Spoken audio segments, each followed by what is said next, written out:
right, so we're in the Bellagio, in the casino area. There are slot machines all around us, very bright lights. Everything is extremely electric in every form of the word. It's 3 p.m. on a Friday, and the slot machines and casino games at the Bellagio are packed. The slot machines are loud, and their lights flash constantly. They're impossible to ignore, which is the whole idea. All 2,300 of these machines run pretty much all the time. Combine that with the hotel's nearly 4,000 air-conditioned rooms, the big screen TVs in the sports betting parlor, its 2 heated pools, 4 hot tubs, its more than 20 restaurants, bevy of ballrooms, and the famous Bellagio fountains out front, and you've got a massive electricity bill. If you're the kind of person who worries about energy use and climate change, Las Vegas might feel like a nightmare. But this power-hungry hotel isn't as deeply extravagant as it might seem, at least from a carbon emissions standpoint. Because a good portion of the energy powering the Bellagio and other hotels owned or operated by MGM doesn't come from fossil fuels. It comes from the sun. I mean, this is just highway, right? Highway and desert. I wanted to see exactly where this power was coming from. Conveniently, it was close by. About a 30-minute drive from the Bellagio, out in the Mojave Desert, is a massive solar farm. Really close. It's 640 acres. It's 1 square mile. So it's big, but they make them a lot bigger. That's Nathan Smith. He works for a company called Invenergy, and he's the site manager for the solar array. The array generates about 90% of the daytime power needed to run all of MGM's properties on the Strip, or about 40% of the total power these hotels need every year. And MGM helped build it. Obviously, we're next to some pretty loud machinery. What am I hearing right now? You're hearing the magic. So obviously the panels take the DC power. It comes in the cable assembly cab line that we have right here, which is the red and black. The MGM solar array has a peak output of about 100 megawatts. Henry Shields, MGM's vice president of research and analytics, put that in perspective. What does that mean? Well, probably the best way to think about it is the amount of electricity that comes in a year from a solar field that is rated at 100 megawatts is the equivalent of approximately the usage of 25,000 average homes in southern Nevada. So we are managing an amount of energy that is equivalent of that. And that scale is reflected in its size. You could probably arrange and fit all of our hotels in what the physical geographical area. I would not be surprised. It just keeps going. It's row after row of solar panels. I can barely... Large as it is, this 1 square mile field of solar panels is just a tiny part of a much larger project. One of the most ambitious projects humans have ever embarked on. Transforming the world's power supply from one that runs on fossil fuels to one that runs on energy from the sun, wind, nuclear power, and other emissions-free sources. Right now, over 80% of the world's energy comes from fossil fuels. That's coal, gas, and oil. Which is why in 2016, more than 190 countries came together to sign a pledge to reduce carbon emissions to net zero by the year 2050. The pledge is called the Paris Climate Agreement. There are many ways to get this done. Technologies like electric vehicles, nuclear power, green hydrogen, and carbon removal may all play a part. And we'll be getting into each of them later in the season. But today, we're talking about solar power, because solar energy holds some important lessons. For decades, the technology crept forward in fits and starts. Lots of people said it would never work. Then in the past decade, it's grown at an incredible rate, with an 8-fold increase in large-scale solar projects since 2014. Solar panels are everywhere, on household roofs, on top of factories, in the Nevada desert. Solar has become one of the cheapest forms of energy we've ever had. It is now competitive with fossil fuels, and its success has remade the energy market. So, how did solar succeed? And what lessons are there for other technologies that we're going to need in the global energy transition? I'm Arielle Duhaime-Ross, and this is Season 5 of The World as You'll Know It. This is just audio podcast, right? We're not using the Yeah. Okay, Nobody's great. gonna like analyze what books are in your bookshelf. Everything's fine. Good. That's easy. Could you just introduce yourself? Maybe tell me who you are and what you do. Yeah, my name's Greg Nemet. I'm a professor of public affairs at the University of Wisconsin-Madison, and I work on low carbon innovation. Greg Nemet is who you call to understand how solar energy went from being a pipe dream to something regular people install on their roofs all over the world. His 2019 book is called How Solar Energy Became Cheap. I remember you asked a bunch of experts between 2008 and 2011 across the industry to predict what might happen with solar. And you wrote in your book that they were actually all wrong. Every single one. What did they miss? They were all wrong. And just to be clear, they were wrong on the high side. Like they all thought solar was going to be more expensive than it turned out to be. Like they would say, well, it can only get up to 30% efficient and then that's it, we're done. Or we've got the wafers that you make the solar panels on only so thin and we can't get them any thinner. What did they miss? It's turned out there's an array of incremental innovations that have allowed us just to keep on going and the cost to continue marching down this learning curve in cost. We talk in terms of the cost of solar in these units of dollars per megawatt hour.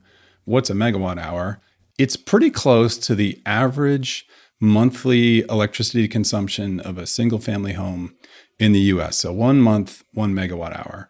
And the cost of solar in 1958, you'd be paying $300,000 a month for your electricity. In today dollars, right? In today dollars, yeah. Okay. So you'd be paying millions a year for electricity if you use those panels. And then today, you're getting down to like $30 per megawatt hour. So how did it all happen? First of all, no one country did it. It was a relay race of one country building on the distinct contributions of the countries before it. No country that ever had a lead in solar managed to sustain that lead for more than like 10 years. No company that was ever the biggest solar company in the world ever stayed that way for more than a couple years either. And so if I would just sum it up, I would say the US created the technology, the Germans created a market for it, and the Chinese made it cheap. The ability to produce an electrical current using light was discovered by accident in the 1830s. 50 years later, inventor Charles Fritz put a crude prototype of today's panels on a New York City rooftop. But it took an Einstein, the Einstein, to figure out exactly how solar cells worked. Albert Einstein put a theory together for that, and that's actually what he won the Nobel Prize for, this paper on the photoelectric effect. So he had this theoretical foundation that allowed the scientists at Bell Labs to start to turn that into an actual device. Turning sunlight into electricity. Scientists of the Bell Laboratories at Murray Hill, New Jersey demonstrate a solar battery which converts light into power. A small amount, yes, but a big first for science. And in 1954, they did a big press release, and the New York Times covered it on the front page about the first efficient solar cell. And it wasn't a serious device, but within 5 years, it gets put on a satellite, and the first customer is the US Navy. And that's a response to this idea that the Soviets were getting ahead of us on the space race and that we needed to compete. And then from then on, it was a pretty quiet period. Solar had some false dawns for the next 20 years. But then President Nixon, Project Independence, energy for the first time becomes an important national priority. The sudden cutoff of oil from the Middle East had turned the serious energy shortages we expected this winter into a major energy crisis. That crisis is now being... And so a lot of money goes into energy research, and a lot of it goes to nuclear power. Some of it goes into turning coal and natural gas into liquid fuels, but a little of it goes into solar. It was the 1970s, and the US government had begun to pump real money into new solar research and development. They were also looking for new talent, people like Paul Maycock. Paul Maycock, so he worked at Texas Instruments in the 1960s and early 1970s, and he got asked to run the new solar program in 1975 as part of Project Independence. Maycock looked around at solar manufacturing and thought, okay, clearly these things aren't always going to be this expensive. So he made a calculation about the future cost of solar that turned out to be incredibly prescient. They knew at Texas Instruments that as they built more calculators, the cost came down. And this was this idea of the learning curve. And so he put together this projection in 1975 that said, if we keep building more and more solar, the costs will come down. And he calculated how much we would need to subsidize solar to get it to be competing with fossil fuels. And by around 2015, the costs will be lower than the cost of fossil fuels. And that's really what we've done. In 1979, the Carter administration installed 32 solar panels on the roof of the White House, maybe the most potent symbol of the country's energy aspirations. But neither the panels nor these aspirations lasted very long. Things got really quiet, and the U.S. really took its eye off the ball on solar. And with the Reagan election in 1980, the budgets got cut by 90% in the next couple of years. And so it really scattered the knowledge around, and the people that had put in a lot of tacit knowledge in their own heads about how solar worked had to go find work elsewhere or work in other sectors. The Reagan administration removed the solar panels from the White House in 1986. But solar power didn't die. It was just passed like a baton to other countries, including Japan. Part of what happened in Japan was that Japan was potentially going to be the largest economy in the world. That was the idea in the 1980s. These large electronics conglomerates like Sony and Sanyo and Panasonic, they started incorporating solar into their consumer electronics, like calculators, right, and toys and small lanterns that, we're all pretty familiar with. You're talking about an earlier history here, but my first interaction with a solar panel was definitely on a calculator. Might have been on a watch too. So yes, this is stuff that many of us have interacted with, whether we realize it or not, from an early age. Small electronics raised the visibility of solar, but Nemet says it was Germany that first put its full weight behind solar as a widespread energy source. And it started with a major policy shift. This was probably the most consequential policy in the 70-year history of solar. They made it a priority and said, we want to have a renewable energy law for wind and solar. And they passed that in 2000. That was this policy window. 2004, they really jacked up the subsidies for solar. And so if you installed solar, you got compensated for twice what you would pay for electricity. And it was guaranteed for 20 years. And so it was like a no-brainer to do it. This really drove people to install solar panels. The demand created a whole new market. Equipment providers started to make equipment just for the solar industry. And in the past, solar had used secondhand equipment from the computer industry, but now the market was big enough that we could design equipment just for solar, and that allowed it to become a lot cheaper. And then the Chinese got involved. When China, this growing economic powerhouse, prioritized solar, things really took off. Between 2008 and 2013, Chinese manufacturing dropped the cost of solar panels by 80% globally. And Nemet says that none of that would have happened if a single country had had a monopoly on the technology. No one owned it. The US did the first part, the Germans did the second part, and then the Chinese figured out a way to connect the two together. And so I think it's really been this kind of relay race because each country that played a role here contributed something quite distinct. So panels got cheaper, and they got more efficient. So what's changed is it used to be you put in 1,000 watts and you only get, say, 10 watts out, and now we're getting 300 watts out. So for the same amount of sunshine, you're getting 2 or 3 times as much electricity coming out, and less of it just getting absorbed by heat from the panel. Which brings us back to the Nevada desert. Surrounded by mountains in the distance, the desert terrain was a perfect backdrop for row after row of solar panels, all of them engineered to soak up the sun's rays as efficiently as possible and turn them into energy. Standing in the sun, Henry Shields told me why MGM had decided to go solar. The primary reason was we wanted to control our own portfolio of electricity, and we wanted specifically to increase the share of renewable electricity that we were using.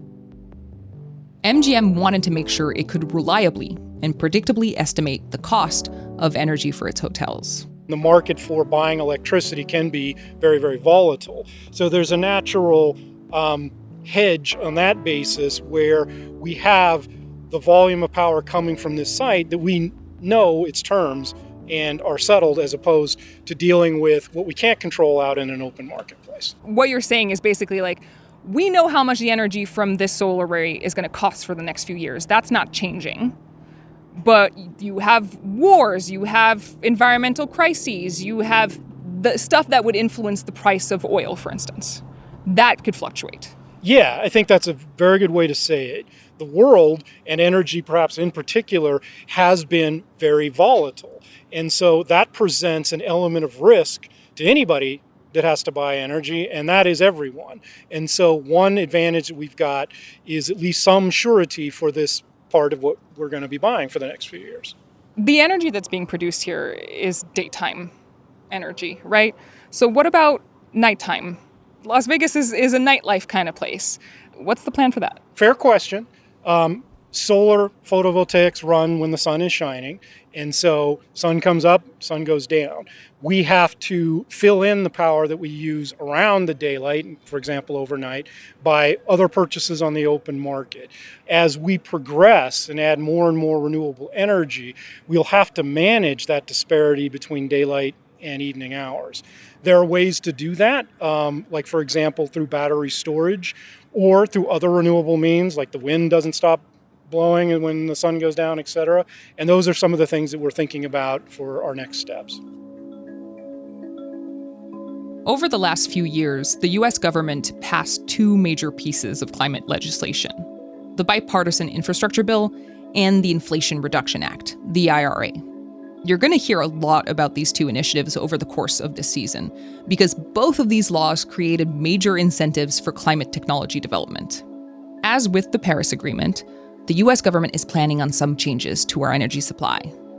In a 2021 study, the Department of Energy laid out a roadmap. It outlined specific steps for how 45% of all US electricity could come from solar by 2050.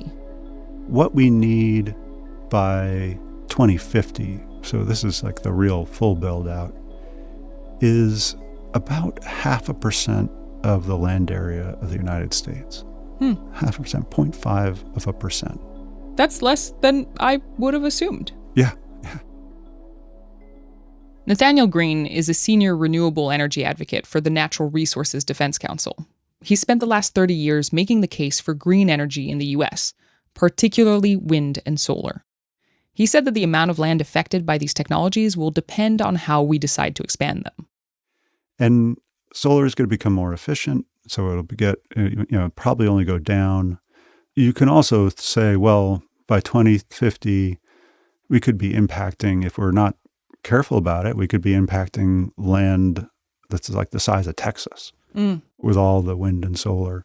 Mm-hmm. Or if we're smart about it, we could be impacting the size of like Arizona. Right. Still not tiny, but there's a huge choice there in how we do this.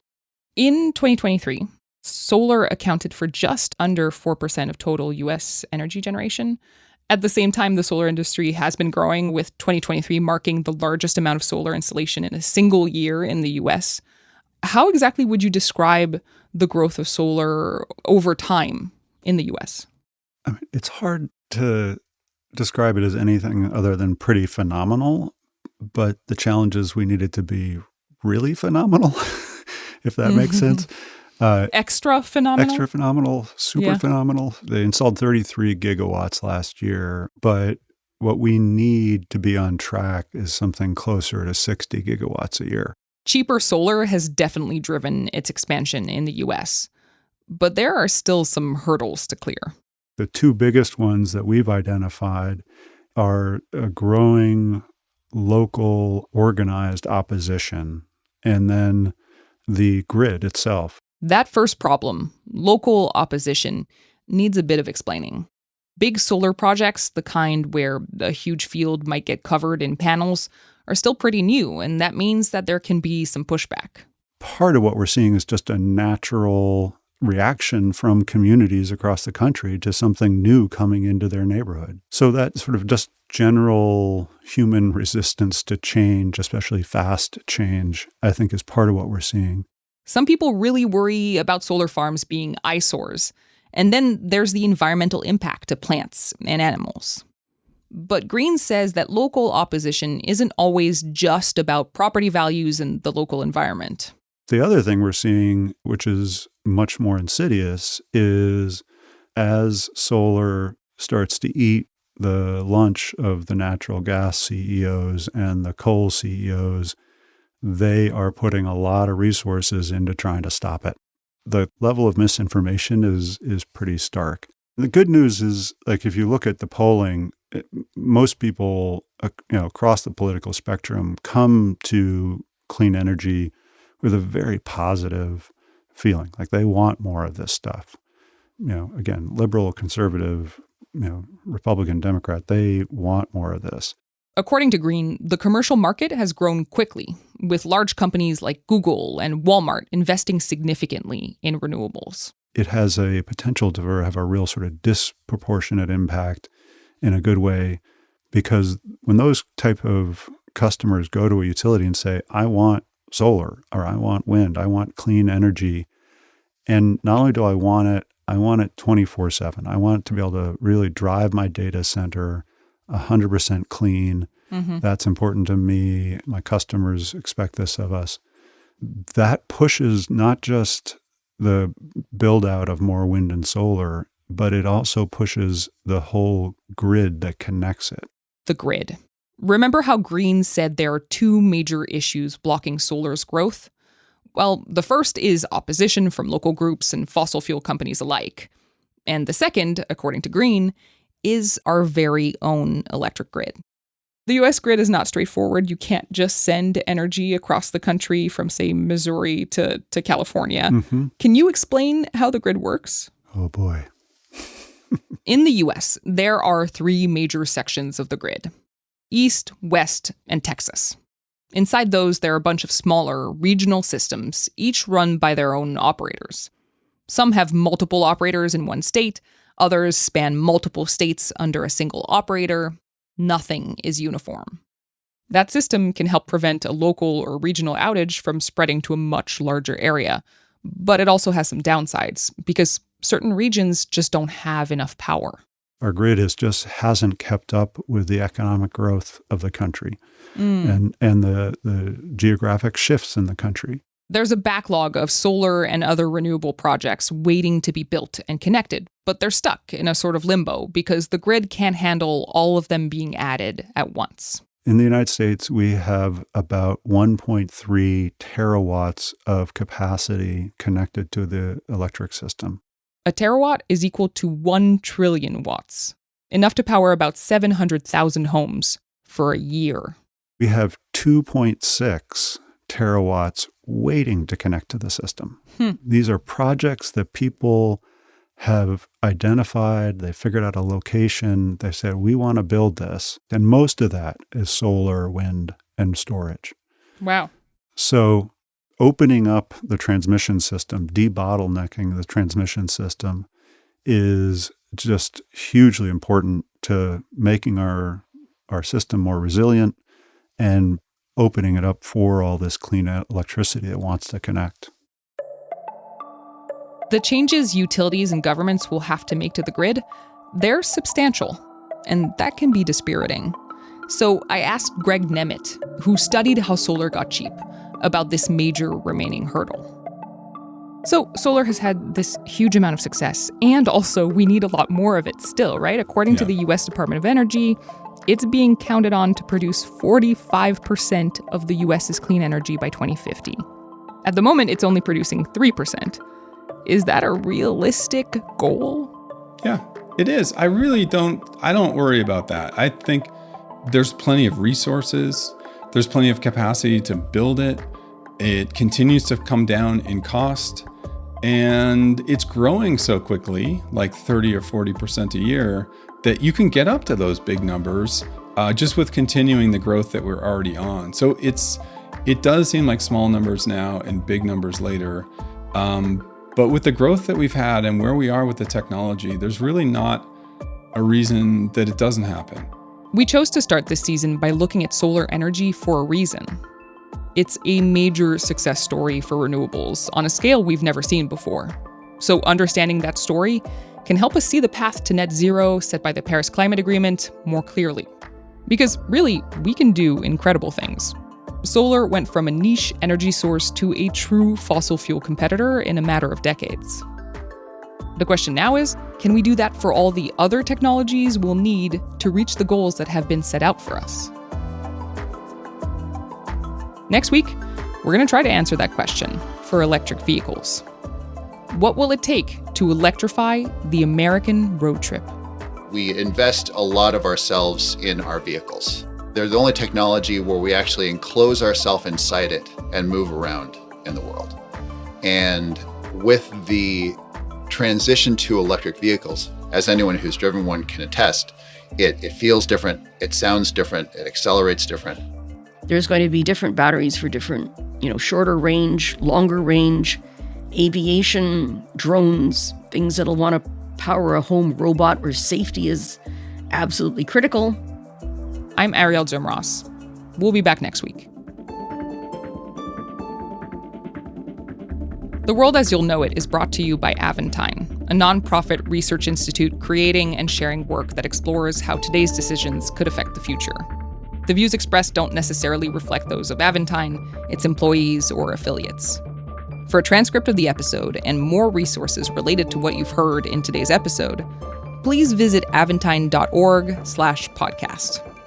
Danielle Mattoon is the executive director at Aventine. Bruce Headlam is the editorial director at Aventine. This episode was produced by Alexis Moore with support from Elliot Adler, Lisa Serda, and me, Arielle Duhaime-Ross. Additional writing and producing from Bruce Headlam. Our editor is Eric Mennel. Camila Kashani is our managing producer. Original music by Vera Weber and Davey Sumner, with additional music from Epidemic Sound. This episode was mixed by Marina Pais. Our recording engineers are Pedro Alvira, Hannes Brown, and Davey Sumner. Additional support from Sharon Bardalis and Jade Brooks. Research and fact-checking by Will Tavlin. Creative direction and design by Kurt Courtney and Lauren Vieira. Music licensing by Extreme Music and Epidemic Sounds. Our executive producer is Jay Ann Barry. Special thanks to Emerald O'Brien and Zandra Ellen. I'm your host, Arielle Duhaime-Ross. Make sure to listen to us on the Odyssey app or wherever you get your podcasts.